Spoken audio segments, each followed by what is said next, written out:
Le sujet que nous avons choisi et que nous allons vous présenter est des nouvelles causes fédératrices, défense de l'environnement, protection de la biodiversité, réflexion nouvelle sur la cause animale. Le changement climatique est la cause de l'environnement. Le changement climatique est un phénomène qui touche notre planète depuis le milieu du XIXe siècle à cause de l'activité humaine. Il s'aggrave de jour en jour et il est la cause de nombreux problèmes mondiaux. Il est alors l'un des plus gros défis de l'humanité pour les prochaines années afin de préserver la planète pour les générations futures. Nous pouvons alors nous demander quelles sont les conséquences du changement climatique sur notre planète. Dans une première partie, nous expliquerons le changement climatique ainsi que ses causes, ses conséquences et ses solutions. Dans une deuxième partie, on expliquera en quoi les cyclones sont plus lents et donc plus dévastateurs. Tout d'abord, le réchauffement climatique est un phénomène global de transformation du climat, caractérisé par une augmentation générale des températures moyennes, notamment liées aux activités humaines, et qui modifie durablement les équilibres météorologiques et les écosystèmes. Lorsque l'on parle du réchauffement climatique aujourd'hui, il s'agit du phénomène d'augmentation des températures qui se produit sur Terre depuis 100 à 150 ans. Depuis le début de la révolution industrielle, les températures moyennes sur Terre ont en effet augmenté plus ou moins régulièrement. En 2016, la température moyenne sur la planète Terre était d'environ 1 à 1,5 degrés au-dessus des températures moyennes de l'ère pré-industrielle, c'est-à-dire avant 1850. En outre, le changement climatique désigne l'ensemble des variations des caractéristiques climatiques en un endroit donné au cours du temps, réchauffement ou refroidissement. Certaines formes de pollution de l'air, résultant d'activités humaines, menacent de modifier sensiblement le climat, dans le sens d'un réchauffement global. Ce phénomène peut entraîner des dommages importants. Élévation du niveau des mers, accentuation des événements climatiques extrêmes, comme les sécheresses, les inondations ou les cyclones, déstabilisation des forêts, menaces sur les ressources d'eau douce, difficultés agricoles, désertification, réduction de la biodiversité, extension des maladies tropicales, etc. Aussi, les causes de ce phénomène sont connues. En effet, les activités humaines telles que l'utilisation de combustibles fossiles, l'exploitation des forêts tropicales et l'élevage du bétail exercent une influence croissante sur le climat et les températures de la Terre. Ces activités libèrent d'énormes quantités de gaz à effet de serre qui viennent s'ajouter à celles naturellement présentes dans l'atmosphère, renforçant ainsi l'effet de serre et le réchauffement de la planète. Ensuite, les conséquences. Suivant les différents modèles climatiques, les effets du réchauffement seront très divers et géographiquement inégaux. Mais le réchauffement climatique global de la planète, par l'accroissement de l'effet de serre, devrait modifier les grands mécanismes climatiques, comme les niveaux moyens de température, les circulations océaniques et atmosphériques, le cycle de l'eau, etc. Pour la biodiversité, des chercheurs américains ont établi qu'une espèce animale sur 6 pourrait disparaître si le rythme actuel des émissions de gaz à effet de serre se poursuit. Les menaces d'extinction varient également en fonction de la région du monde. 23% des espèces sont menacées en Amérique du Sud, contre 14% en Australie et en Nouvelle-Zélande. Le plus grand récif corallien au monde, qui s'étend sur 348 000 km² au nord-est des côtes australiennes, est menacé par deux phénomènes, l'augmentation de la température de l'eau et l'acidification des océans. Concernant la fonte des glaces, en 50 ans, le niveau des océans s'est élevé de 10 cm. Il est pratiquement certain qu'il y aura une augmentation du niveau des mers d'au moins 1 mètre et probablement davantage d'ici 2100 si le réchauffement est maintenu à 2 degrés. Les premières victimes de l'augmentation du niveau de la mer sont les archipels du Pacifique, notamment les îles Marshall, les îles de Polynésie, les Maldives et certaines régions de l'Asie. Selon une étude du CNRS de 2014, 10 000 à 20 000 îles pourraient disparaître totalement au cours du siècle. Concernant les températures, les scientifiques tablent sur une hausse de la température moyenne de la surface de la Terre comprise entre 0,3 et 4,8 degrés.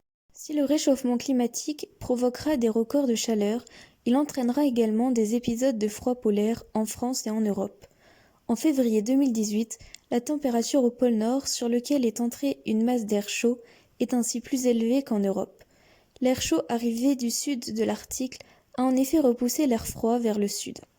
Côté sanitaire, la Banque mondiale souligne également que le réchauffement climatique pourrait avoir un impact sanitaire. Ces phénomènes pourraient en effet allonger la saison de transmission des maladies propagées par les moustiques. Un réchauffement planétaire de 2 à 3 degrés augmenterait de 5% le nombre d'habitants exposés au paludisme, soit une hausse de 150 millions de personnes. Et selon l'OMS, 2 milliards de personnes de plus pourraient être exposées au risque de transmission de la dengue d'ici les années 2080. En raison des seules pénuries alimentaires causées par le climat, ce sont près de 529 000 adultes qui pourraient perdre la vie en 2050. Pour les catastrophes naturelles, selon les spécialistes, les ouragans et les cyclones d'une plus grande intensité seraient l'une des conséquences directes du réchauffement climatique. Les ouragans comme Harvey, Irma, Maria, José, Katia, ayant touché la région des Caraïbes, puissent leur force de l'énergie dégagée par les océans.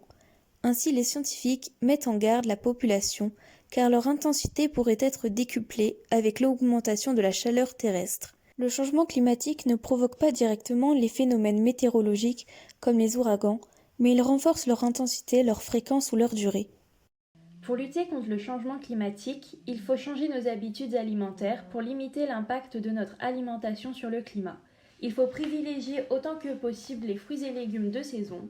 En effet, ils génèrent en moyenne 7 fois moins de gaz à effet de serre que les produits cultivés sous les serres chauffées. De nombreux calendriers de fruits et légumes de saison sont disponibles pour guider les achats des consommateurs. Contrairement à une idée reçue, les protéines ne sont pas uniquement présentes dans les viandes ou les produits d'origine animale.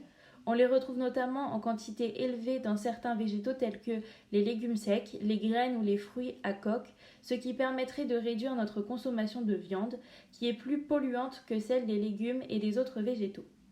Pour lutter contre le changement climatique, nous devons préserver les océans. Par exemple, nous pouvons acheter des produits ménagers respectueux de l'environnement afin d'éviter de déverser des produits chimiques polluants dans les océans. Il faut aussi privilégier le vrac, les gourdes et ne pas jeter nos déchets dans la nature. Pour lutter contre la déforestation, certains labels garantissent une gestion durable des forêts. En achetant des produits type papier, meubles, etc., portant le label FSC, Forest Stewardship Council, ou PEFC, Programme européen des forêts certifiées, nous pouvons contribuer à la préservation des forêts. De plus, nous pouvons réduire la consommation d'énergie et utiliser de l'énergie propre. Une étiquette énergie classe les produits en fonction de leur consommation d'énergie. Ce classement est symbolisé par une lettre. Les plus économes en énergie et donc les plus respectueux de la planète sont classés A+, A++ et A++. Pour réduire notre impact sur le climat au quotidien, nous pouvons faire le choix d'une énergie propre issue des ressources renouvelables avec les panneaux solaires par exemple. Nous pouvons également trier les déchets. Le meilleur déchet reste celui que nous ne produisons pas. Pour cela, de nombreuses solutions existent. S'interroger sur la nécessité de nos achats, privilégier les produits en vrac ou sans suremballage, préférer les éco-recharges, etc. Dans toutes les communes françaises, un système de tri des déchets est mis en place.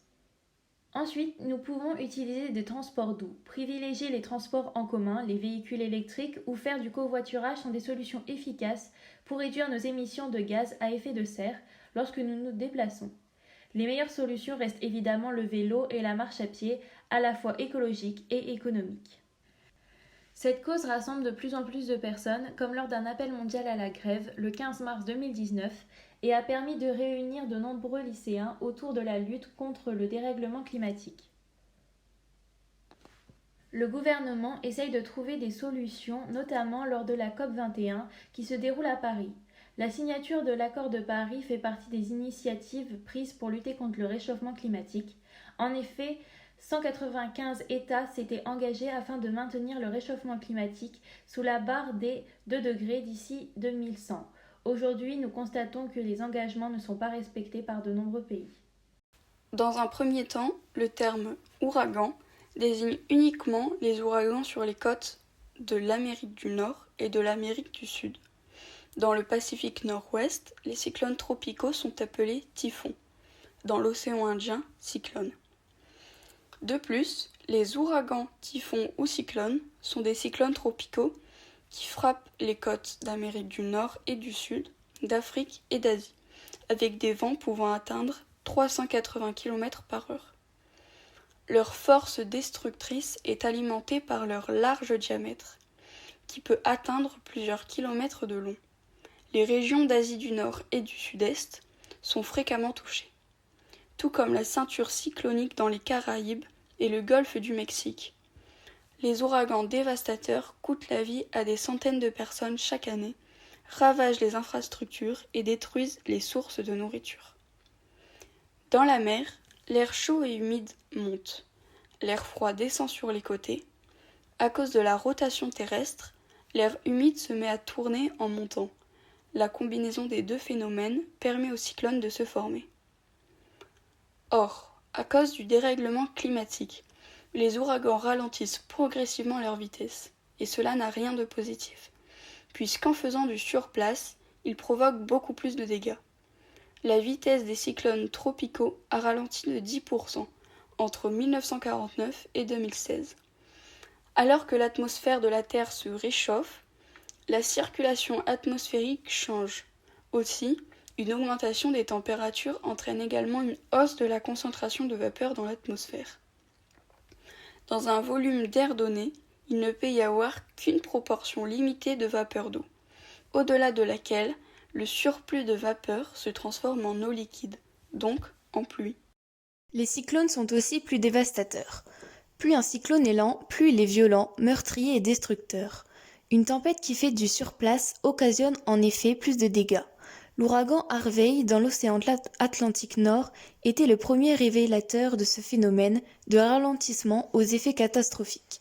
En effet, il y a eu au moins 80 morts et il a causé de nombreux dégâts.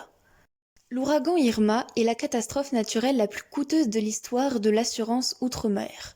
Causant la mort d'une quinzaine de personnes dans les Antilles françaises, le cyclone avait endommagé à divers degrés 95% du bâti dans les îles de Saint-Martin et de Saint-Barthélemy.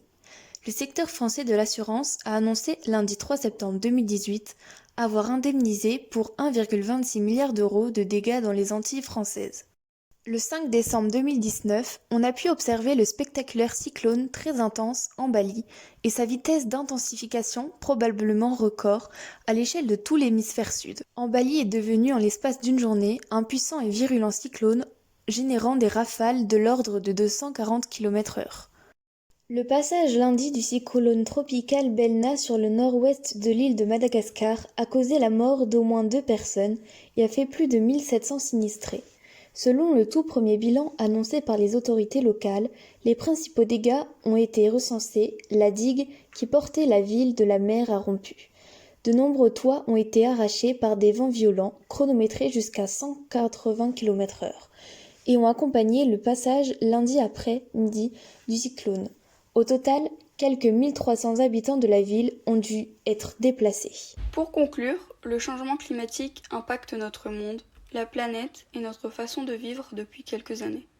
En effet, les causes sont nombreuses et les conséquences de plus en plus violentes et désastreuses. De nombreux exemples peuvent illustrer cette catastrophe. Ces dernières années, notre planète, la biodiversité et les écosystèmes nous ont montré que l'homme a un impact sur la Terre, et cet impact peut être plus ou moins important. Il peut être négatif, mais également positif. Il est vrai, de nombreuses solutions existent pour contrer et stopper le changement climatique qui ne fait que s'accroître. Nous pouvons donc nous interroger sur les avantages et les limites de ces solutions.